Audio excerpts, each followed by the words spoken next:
दोस्तों आज की इस वीडियो में हम बात करने जा रहे हैं 9000 सालों से समुद्र के नीचे डूबा रहस्यमय द्वारका नगरी के बारे में। दोस्तों यह एक ऐसा आधुनिक शहर था जिसे कभी श्री कृष्ण ने बसाया था, लेकिन ऐसा तो क्या हो गया जिससे यह पूरा शहर समुद्र के नीचे समा गया। द्वारका के इन सभी अनसुलझे रहस्यों को आज की इस वीडियो में आप जानोगे। उससे पहले ऐसे ही रहस्यमय वीडियोस के लिए चैनल को सब्सक्राइब कर लीजिए। मथुरा से निकलने के बाद श्री कृष्ण ने एक ऐसे शहर की स्थापना की जो कि बेहद ही विशाल और खूबसूरत था, जिसका नाम था द्वारका नगरी। लेकिन श्री कृष्ण के मृत्यु के बाद यह नगरी समुद्र में डूब गई। रिसर्च में मिली द्वारका नगरी की कहानी 9000 सालों से भी अधिक पुरानी है। यह शहर उस प्राचीन विकसित सभ्यता से जुड़ा है जिसका निर्माण तब किया गया जब यहाँ दूसरा कोई विकसित शहर नहीं था। यह भारत का सबसे विकसित राज्य हुआ करता था, जो कि आज के आधुनिक शहर से भी अधिक विकसित था।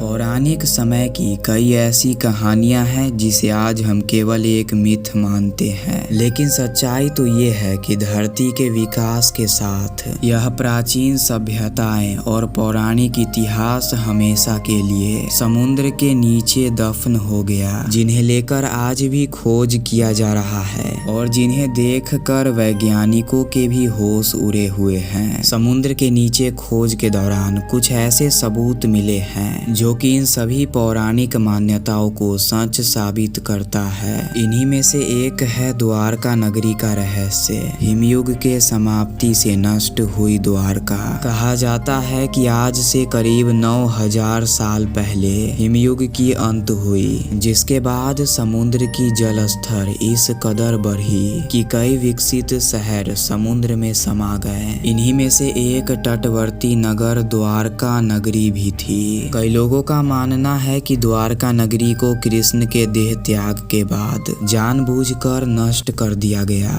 द्वारका का निर्माण भगवान श्री कृष्ण ने मथुरा से जाने के बाद अपने पूर्वजों के भूमि को फिर से रहने लायक बनाया। इसे श्री कृष्ण का कर्म भूमि भी कहा जाता है। द्वारका भारत की 7 सबसे प्राचीन नगरी में से एक है। बाकी 6 नगर के नाम कुछ इस तरह हैं, जैसे मथुरा, काशी, हरिद्वार, अवंतिका, कांचीपुरम और अयोध्या। वैसे तो द्वारका को कई नामों से जाना जाता है, लेकिन द्वारका नाम अधिक प्रचलित है और इस शहर के चारों ओर बहुत ही लंबी दीवारें थी, जिसमें कई द्वार थे। कई द्वारों का शहर होने के वजह से ही इसका नाम द्वारका पड़ा और समुद्र के नीचे आज भी इसके दीवारें खड़ी है।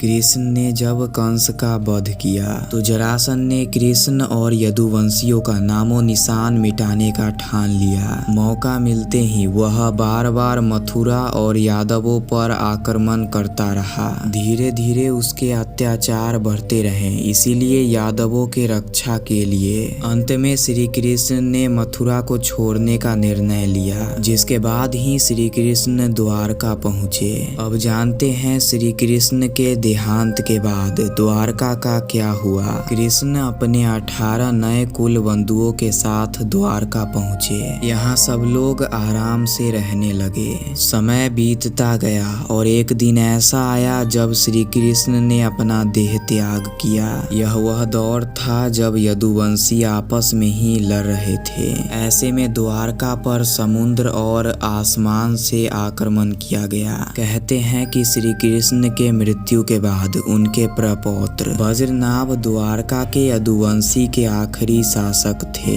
जो यदुओं की आपसी लड़ाई में जीवित बच गए थे। द्वारका के समुद्र में डूबने पर अर्जुन, वज्र और शेष बची यादव महिलाओं को हस्तिनापुर ले गए, जिसके बाद समुद्र में द्वारका डूब गया। लेकिन सवाल यह उत्पन्न होता है कि इतना विशाल द्वारका समुद्र में क्यों डूबा। कोई कहता है कि यह प्राकृतिक आपदा के कारण हुआ होगा, तो किसी का कहना है कि इसे एलियन ने नष्ट कर दिया होगा। द्वारका नगरी के डूबने के पीछे का धार्मिक पौराणिक मान्यताओं का माने तो 2 श्रापों की चर्चा होती है। पहले श्राप की कथा के मुताबिक महाभारत के युद्ध के बाद कौरवों की माता गांधारी ने महाभारत के युद्ध के लिए श्री कृष्ण को दोषी ठहराया। उन्होंने श्री कृष्ण को श्राप दिया कि जिस तरह कौरवों के वंश का नाश हुआ है, ठीक उसी प्रकार पूरे यदुवंश का भी नाश होगा। और दूसरे श्राप के मुताबिक माता गांधारी के अलावा दूसरा श्राप श्री कृष्ण के पुत्र को ऋषि मुनियों द्वारा दिया गया था। समुद्र में मिले अवशेष। समुद्र में छिपे द्वारका नगरी के अवशेषों पर सबसे पहली नजर भारतीय वायुसेना की पड़ी, जो समुद्र के ऊपर से उड़ान भर रहे थे, जिसके बाद ही 1970 में यह एक चर्चा का विषय बना। इससे पहले लोगों का कहना था कि द्वारका नगरी बस केवल एक काल्पनिक नगरी है, लेकिन ये लोग तब हैरान हो गए जब आर्कोलॉजिस्ट डॉक्टर SR राव ने द्वारका नगरी के अवशेषों को खोज निकाला। दरअसल प्रोफेसर राव और उनकी टीम ने 1979 में समुद्र के अंदर 560 मीटर लंबी द्वारका की दीवार की खोज की, जहां उन्हें पौराणिक समय की कुछ बर्तन भी मिले, जो कि करीब 9000 साल पुराना था। इसके अलावा सिंधु घाटी सभ्यता के भी कई अवशेष मिले और द्वारका के कई अवशेषों पर रिसर्च करने के बाद पता चला